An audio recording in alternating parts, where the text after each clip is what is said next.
Welcome back to I Want That Too, the podcast where Disney merch meets Disney history.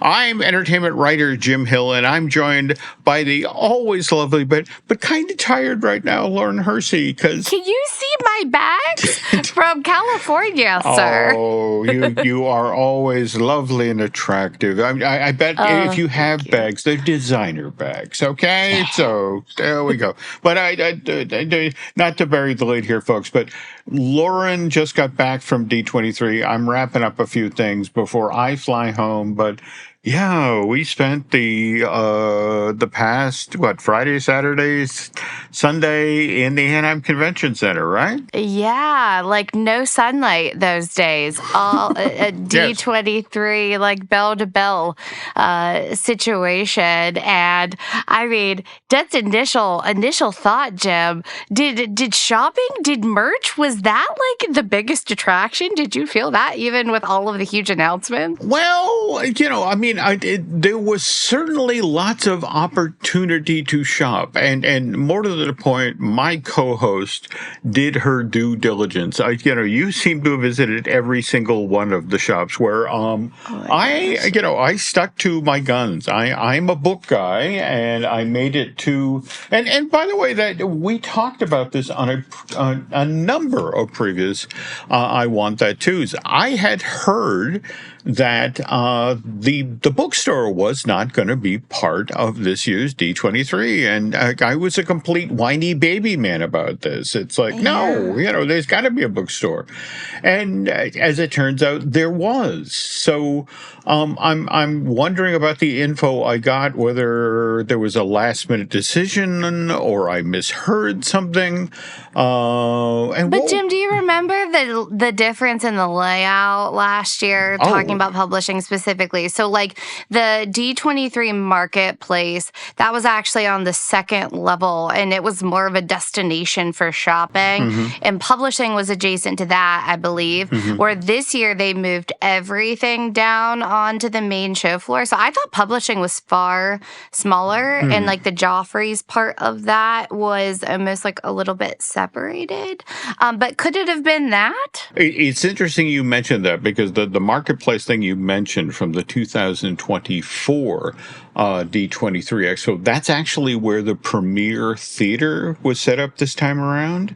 Yes. And by the way, Lauren, Eric, Angela, and I saw an amazing panel there on Sunday morning. I mean, were you surprised about the lineup of heavy hitters there? I mean, this thing actually started off by being introduced by the new Disney CEO, Josh D'Amaro. He introduced the show. He didn't even, I want to say he got off stage and then sat in the audience, watched it. And it was then Leslie Iwerks, who has produced this wonderful new documentary, World Builders, which, by the way, debuts tomorrow, August 20th on Disney Plus. But on stage to talk with Leslie about this new film were the filmmakers, the creatives who had helped with this. Help me out, Lauren. There was Jerry Bush from Disney Feature Animation. Pete Docter from Pixar Animation. There was also, Dave Filoni and Jon Favreau from Lucasfilm, and Kevin Feige from Marvel. I mean, it was like this murderer's row of the creatives working with the Disney company there, and it turns out they're all theme park geeks. I mean, huge theme park geeks. And they were telling their stories about their childhoods and how they loved the Disney theme parks, and now they are thrilled beyond measure that the stuff they're working on is actually going into the Disney theme parks. And the only two who were featured in this film who didn't show up, Jennifer Lee, that's the woman who created all the Frozen films for Disney, and James Cameron, Mr. Avatar himself. So do check that out. But again, I was like, I don't like. So I remember pattern recognition, right? We were talking pre-show. Like, I had a feeling that this was going to be an epic panel pre the screening of the documentary because they didn't tell you anything, but it was announced it was going to be on Disney Plus, this panel. And I'm like, they don't tell you nothing with no pictures, no bios, but then put it on Disney Plus. But I was shocked that Josh D'Amaro actually opened it up, and he was 5 feet from us, but he dipped in and then he dipped right back out to get to the legend ceremony, right? Because that was like midday Sunday. And by the way, I want to give credit where credit is due here. It was Eric and Lauren and Angela who pursued these reservations. I'm a moron. I can't make an app work. So they're the ones, and they're the ones who are like, do you want to come to this panel, Jim? Do you want to actually leave the hotel room, come out and see some sunlight? And I say, okay, I'll come. And again, just to watch all of these folks come out on stage and share these amazing stories. It was a great way to cap this year's D23. But we're doing this in reverse, folks. We don't want to cap the D23. We want to talk about what we saw there. In particular, Lauren's going to walk you through a lot of the stores, and even she's going to take you even before there was a D23 Expo. We're going to go to do D23 Day at Disneyland. But before we do that, we of course have to acknowledge our sponsor, which is Be Our Guest Vacations. And if you came back home from Anaheim thinking, you know what, I need a vacation after all that. Me. That's me. Yeah, here we go. So our friends at Be Our Guest Vacation can help you out with that. They are an earmarked by Disney travel agency at the platinum level, as well as a universal you preferred platinum planning partner. Boy, that's a lot of P's. I had to put that. That is like really incredible. I didn't know they were so skilled at Universal, so that's new. No, absolutely. So these folks, the BeOurGuestVacations.com, they know their way around Disney and Universal Vacations. They can help you with hotels, tickets, reservations, even the cruise line, and all the little details that somehow turn planning a vacation into its own project. And their planning service comes at no additional cost to you. So if you're ready to make your next trip just a little bit more magical, head on over to beourguestvacations.com. All right, so just to set the stage here, folks, we all fly into Anaheim on Thursday. Wednesday. Oh, Wednesday. That's right. You guys were there Wednesday. So were you, Jim. You got it Wednesday night. Have I mentioned I'm still in the middle of this and I got like 5 brain cells working? Okay, so I fly in on Wednesday. It's Thursday morning. I can't put 2 sentences together, but Eric, Lauren, and Angela, they head on over to Disneyland to take part in D23 Day, which was full of special merchandise opportunities, and among them was the Hatbox Ghost popcorn bucket, right? Yeah. I just have to, before I get to the popcorn bucket, I just have to say, being out in Anaheim for the 2024 Expo versus this year were totally different when it comes to the shopping experiences. And I need to preface this by saying that I just watched a video about the July jobs report or whatever, and if inflation is outpacing earnings, and that was not a problem for Disney fans. They came to play and to spend money in a big, big way. Even D23 Day, the lines, Jim, I was talking to a cast member who was like, oh, this is our busiest day of the year. Do I believe that? I don't know. It was like a Tuesday at Magic Kingdom, it felt like. Okay. But walking in, we get our free ear hat because we actually got their rope dropped at this time. And the line is already wrapped around the Emporium and down through the Jolly Holiday Bakery on the left-hand side of Main Street, USA. For merch. Like, that is the first thing that, like, you're hit in the face with. And at the time, those folks were lining up for the medallions, and that was about a 90-minute wait for those 4 medallions. And they said they were going to sell them individually, but they didn't. They were selling them as a set of 4, maybe because of the line. I don't know. Okay. But I didn't know at the time what that line was for. So we're rope dropping and we're doing like attraction after attraction. We got Lightning Lane, like we're like hammering them out. We go over to do Pirates, and I see the line for the Hatbox Ghost popcorn bucket. It was at the popcorn cart outside of Pirates. I would say if there was a popcorn cart, I would say that's the primary. And it went down almost to like Haunted Mansion for the popcorn bucket, right? And so I was like, everybody is like chitter-chattering about it, and I waited an hour in line for this and that. And so later in the day, we go over to DCA, and they must not announced that they were also going to have these popcorn buckets accessible at other carts other than this one. And it looked like 1,000 popcorn buckets, Jim, at multiple popcorn carts. Like, how dumb would you have felt? Not dumb. I mean, like, how frustrating would it have been if you waited 90 minutes and then you go over there and it's like, here, take this, somebody buy this. Yeah. I mean, this kind of reminds me of...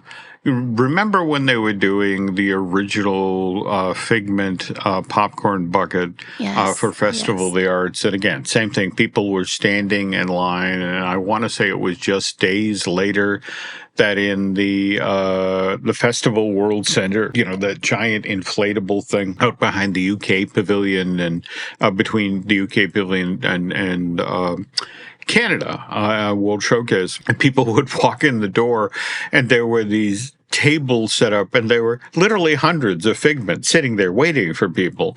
And it was just like the notion, I sit in the hot Florida sun, waited for hours to get my popcorn bucket, and here it is inside an air conditioning building, and 30 seconds later I'm walking out with my popcorn bucket. And I know those people were happy, but again, as you mentioned, anybody who waited in the line over at Disneyland Classic, who maybe went to DCA later in the day and saw that would not have been a happy camper.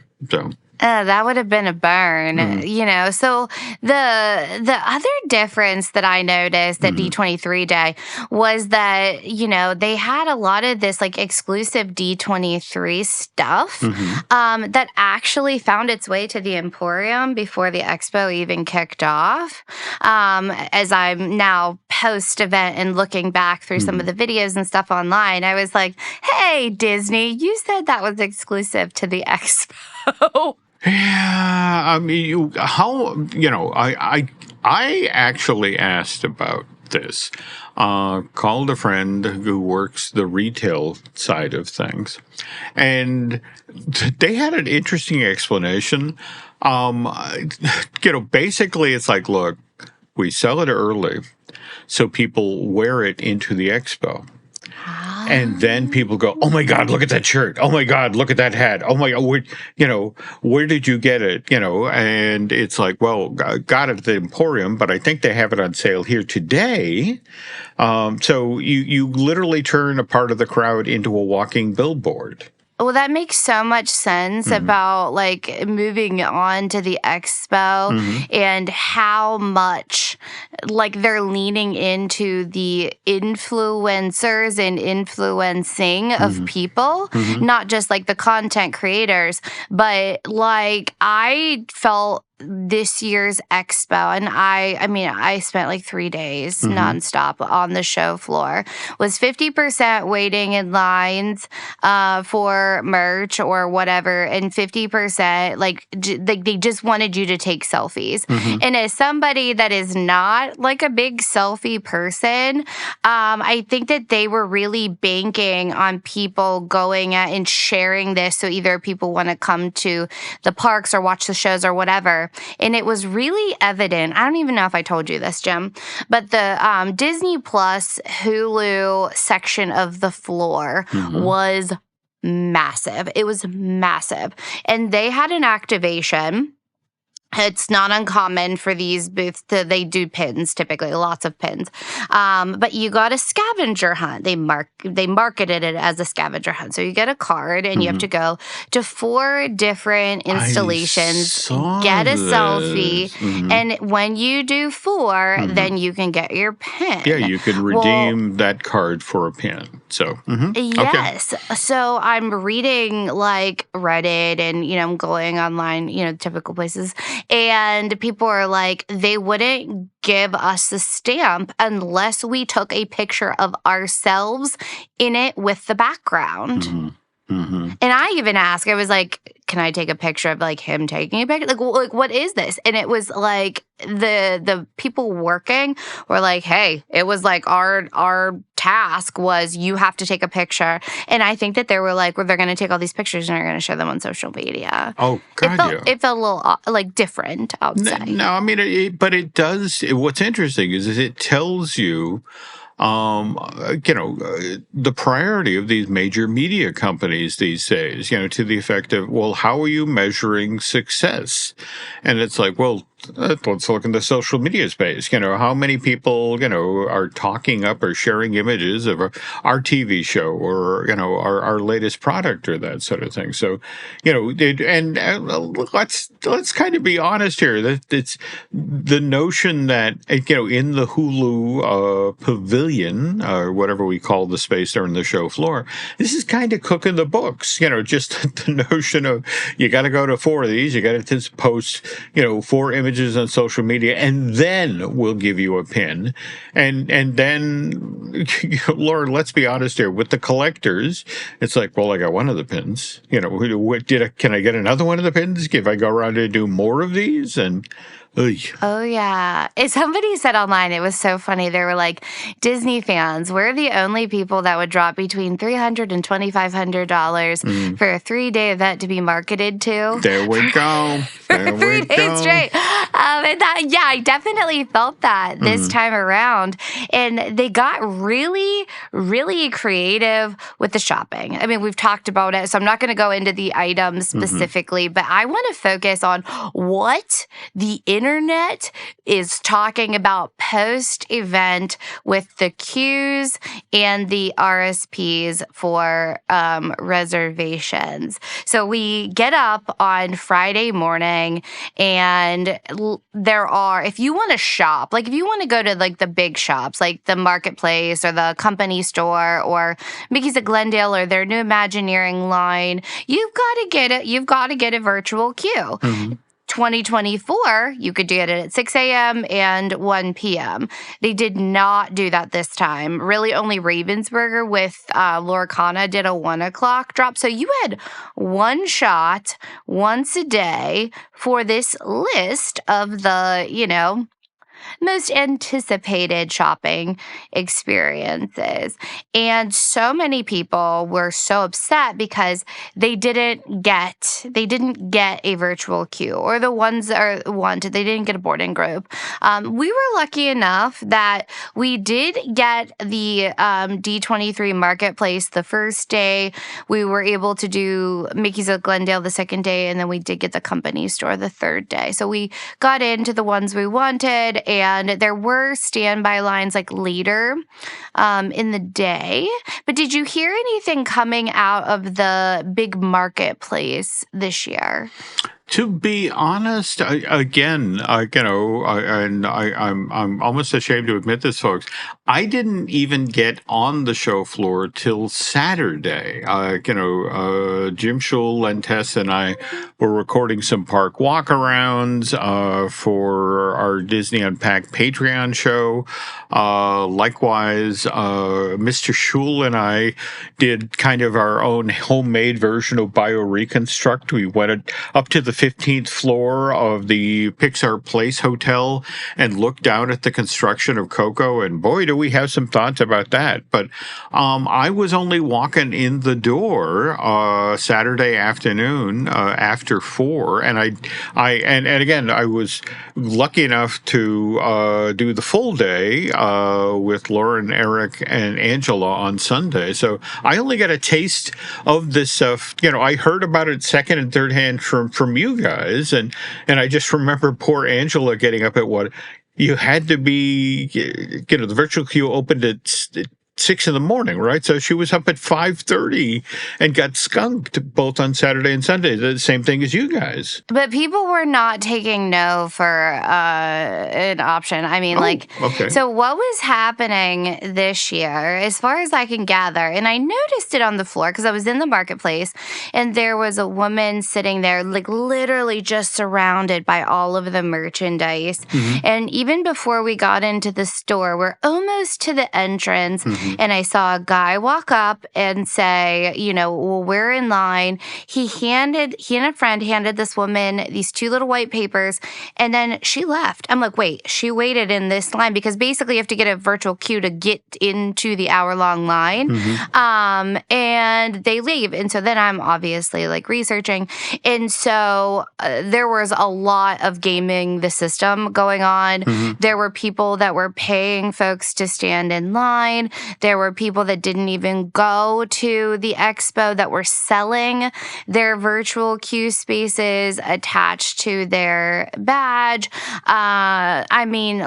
The amount of people that were bringing others in over and over and over again to just buy up all the things. There were women walking around with strollers and baby buggies, just full. If you were there, I'm sure you may have felt a certain way if you're not in that, if you're just buying it for your own personal collection. So there were lots of thoughts about that and just about, standing in lines essentially all day, like I said, just to have the opportunity to shop. And then when you get in the door, you're like, oh my gosh, what do I want? I need to buy anything I think, because I might not be able to come back. No, you're not wrong. You're not wrong. I guess the only color I can add to this is having been to the original, the San Diego Comic Con.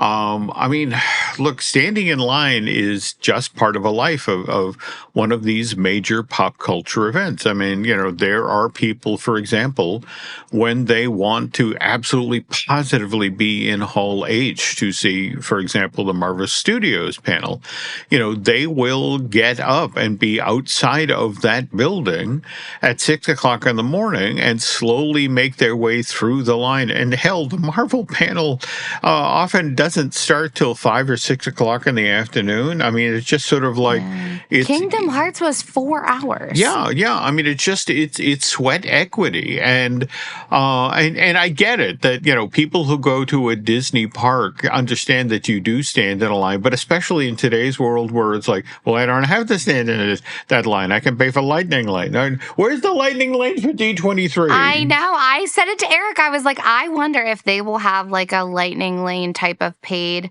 option.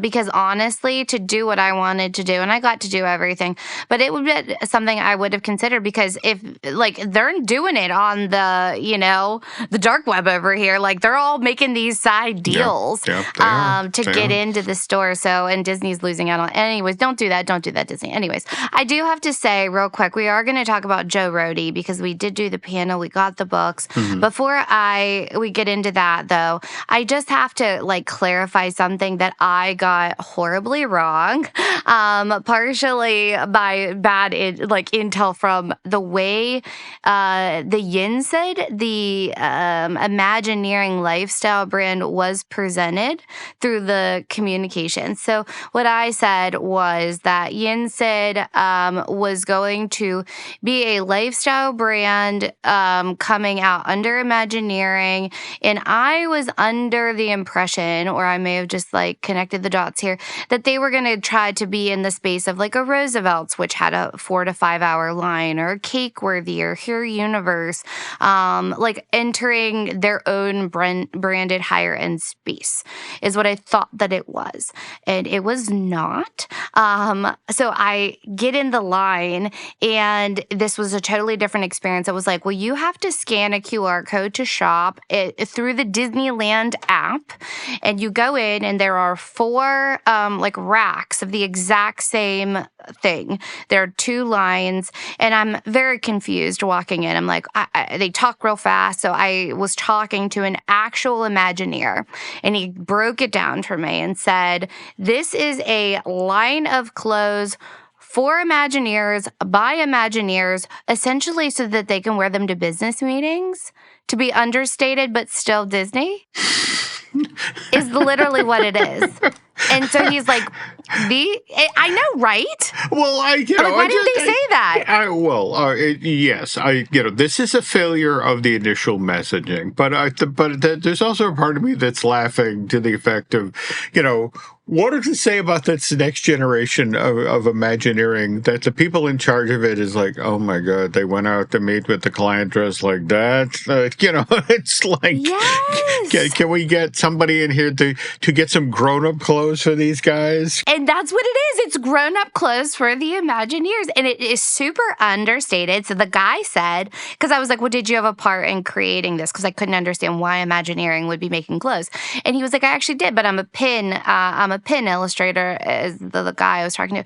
And he was like, so these 2 lines that you're seeing today will never be available to general public ever again. Whatever's left of this collection will go back to the Imagineers and be exclusively sold to them. If this is successful, maybe they'll have some like pop-ups, or like maybe they'll be at the next destination D23, or the actual, in 2 years event. But what was odd to me was the clothing that was on the rack was not to be purchased. It was to be tried on. And they're like, did you try on this shirt? Because I'm like, well, I want to support them so they come back, next time.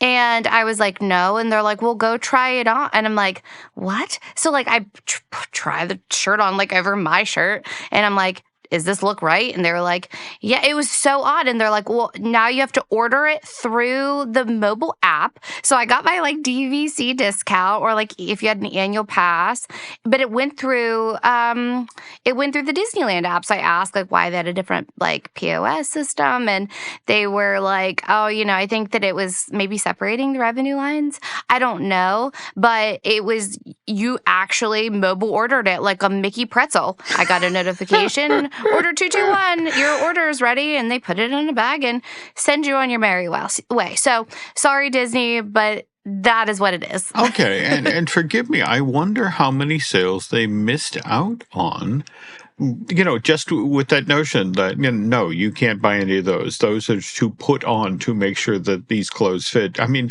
this is still post-pandemic, folks. And, in fact, it was interesting to see the number of folks on the show floor who were still wearing masks. And, that is entirely their prerogative. But I was also noticing people who were still seeking out the little hand gel machines. There are still a lot of folks who are just, I am being careful. And you telling me, well, try on the shirt. It's like, yes, which the other 1,500 people have already tried on. Thank you. No. Right. Like you couldn't, like, because I grabbed the shirt to like take it up to pay, and they're like, no, you put that back. Yeah. And I'm like, what? I just want to buy the shirt. Like, and I'm like, was it for theft? Like, I was trying to understand why you could only mobile order. I don't know, because they were more high-end items. I would say, like the T-shirt I bought. Sorry, Eric, you're not supposed to know this, but it was $70. Okay. And were they worried that people were going to take their fancy? Like, I don't know. I really genuinely don't. And I didn't get a straight answer, to be honest. But I asked. Now, just to totally off topic here. But again, you just spent $70 on a shirt for Eric, and I wanted to let you know. Oh no, for me, he's not supposed to know. Oh, sorry. Okay, Eric, it was a $7 shirt. You misheard. Thank you. Okay, but yesterday, after Lauren and Eric flew out of town, my pal Angela and I went on a post D23 adventure, and one of the places we went to, Lauren, was It's a Wrap. Have you heard of this store before, by the way? It's a Wrap? I don't know. Tell me about it. Okay, it's located in Burbank. It's on West Magnolia, but the gimmick of this store is that they buy a lot of the costumes that movie studios use in the production of movies and TV shows. So you can go in. I mean, for example, Angela was in there yesterday and, talking with Nancy about, I'm in the General Hospital area and, that I can get you a pair of jeans if you want. The problem is it's all of the teeny tiny women on the show, and they're all size 0 jeans, but it's all of this clothing from the films. And I just bring this up because I walked Angela in the store and I was walking out, and they had a summer sales rack on the right outside the store, and it was like they had a polo shirt for only $5. And, now mind you, it had some sort of mysterious code on the outside, WR26, and they let you know what each, the code is supposed to tell you what show or movie it came from. And the problem is that, I was like, I just want to go back to the car. So I walked inside, bought it. I have no idea. It's a TV show or movie that was made in 2026, but I got my shirt for $5. All right. We did better than I did, but that's really cool. And now that you're saying what it is, Angela did say when I'm in town, we'll have to go there. Yeah, no. You'd love it. You'd love it. Oh, I love a deal, love shop, love all of that. But I do want to switch gears away from $70 T-shirts and all of those good apparel and accessories, and talk about Joe Rohde's book. And the panel. You didn't make it to the panel, but you did buy the book, right? I did. In fact, I joined Eric, Lauren, and Angela, and we got in. In fact, we, in a weird sort of way, we lucked out. They put us into a holding area that then threw us into the hall right by the, Books and Brew thing that was sponsored by Joffrey. And there was this all day long. There had been this impossibly long line to get into the bookstore. And you were right there as the show floor opened, and there was a teeny tiny line. So all of us zipped in and got a copy of Joe's book, Floating Mountains, The Art of Imagining the Impossible, which doesn't actually hit store shelves to, I want to say, September 8th. Yeah, so we were very lucky to be able to grab that. And we were also very lucky, Eric, Angela, and I, we were standing in the standby line for his conversation, his panel. And a woman came up to us and she was like, "Are there 3 of you?" And we were like, "Yeah." And she was like, "Well, I have a reservation. Would you like to join me?" And we were like, "Yes, absolutely." Turned out she was a Jim Hill Media Podcast Network listener. Oh. And so we ended up getting really nice seats. So thank you, Nina, for that. And I was so inspired by listening to Joe Rohde talk about the contents of this book. Honestly, we were going to buy 2 copies because we both wanted to read it on the plane. But how is this different, Jim, than just a typical Disney memoir? Well, what's interesting is that Joe takes you deep into, the design decision, how things came about the way they did. And in fact, I too have been reading my copy of Floating Mountains, and I've particularly been focusing in on the Adventurers Club stuff in this book, which Joe had a huge hand in creating. And, he talked about how, for example, Len and I just did this exhaustive series over at Disney Dish about the Living Character Initiative program at the at the parks. And Joe, in Floating Mountains, in fact, let me read you a quick quote here. every non-human object that moved or talked in the Adventures Club was operated from inside the walls by a cast member who had recently been on stage and already had conversations with the guests. And so, as a result of which, these puppeted artifacts knew an awful lot about you by the time they started talking. And by the way, they were, and we're talking about things like the Colonel, Babylonia, and of course Arnie and Claude in the Mask Room. They were the first exploration of what would become known as the living characters at Disney. We're talking about shows like Turtle Talk with Crush, which opened at Epcot, some 15 years after the Adventurers Club. Now, what's kind of interesting about that is that if we're being completely honest, the Living Character Initiative program actually can be dated all the way back, Lauren, to the opening of Club 33 at Disneyland. And that, by the way, that opened first June 15th, 1967. And, and I know this because I talked with Wally Bogue, the Clown Prince of Disneyland, who, by the way, we lost Wally back in June of 2011. But before we lost him, he also wrote his memoir, Wally Bogue, and again, appropriately enough, called the Clown Prince of Disneyland, well worth chasing down. But Lauren, here's the thing: when Club 33 first opened up, there was the trophy room, and in the trophy room there were all these stuffed animals on the wall, and among them was a vulture. Now, what you didn't know if you were dining in that room is that the chandelier over your head had a microphone hidden in it. And so for the first 15, 20 minutes of the meal, there's a performer backstage listening to you talk amongst yourselves. Is that illegal, by the way?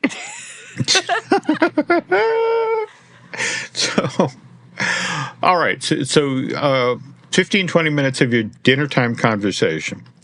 At that point, there's a vulture on a branch in the corner of the room that suddenly comes to life and starts talking to you to the effect of, Lauren, be nicer to Eric. That poor man, what he puts up with.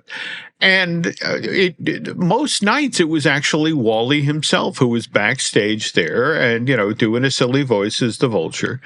And he said, we only use that thing for about 4 to 5 weeks because, we learned the hard way. You really weren't supposed to be listening in on people's dinner time conversations. I mean, he said, one night I'm sitting there and I realized, oh, crud, that's a man and his mistress. They're literally talking about the wife and how he's going to leave her. And, and it's like, okay, how do I make sparkling dinner time conversation with these two? And he said, and another night he said, I was sitting there listening, and it was, a bunch of businessmen in the trophy room at Disney who were planning stock manipulation. I mean, I was listening to a crime I should probably have reported to the SEC. But, but now I've got to be the goofy vulture who oh, hi, you evil businessmen,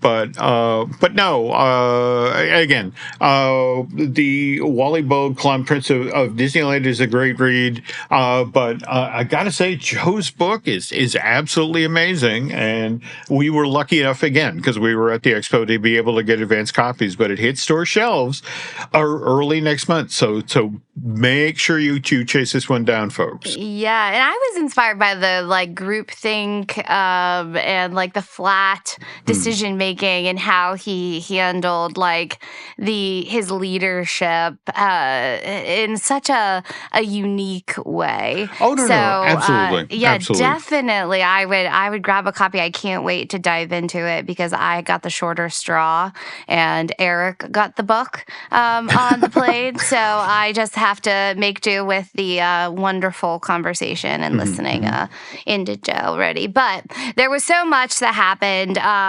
if you want to know anything, movies, theme parks, everything, listen to the suite of Jim Hill Media podcast, because you'll get a little bit of everything. But as far as the merch goes, I do think it's time we close up shop here today. Okay. Again, and we're both going to go take a nap. But however, if you have a question or an idea for a future episode of I Want That Too, well, just shoot us a message via social media. I can be reached at jim@jimhillmedia.com, and Lauren can be reached at lauren@laurenhersey.com. Yeah, so let us know if we missed anything and you have questions or what. Like, please let us know. We love it.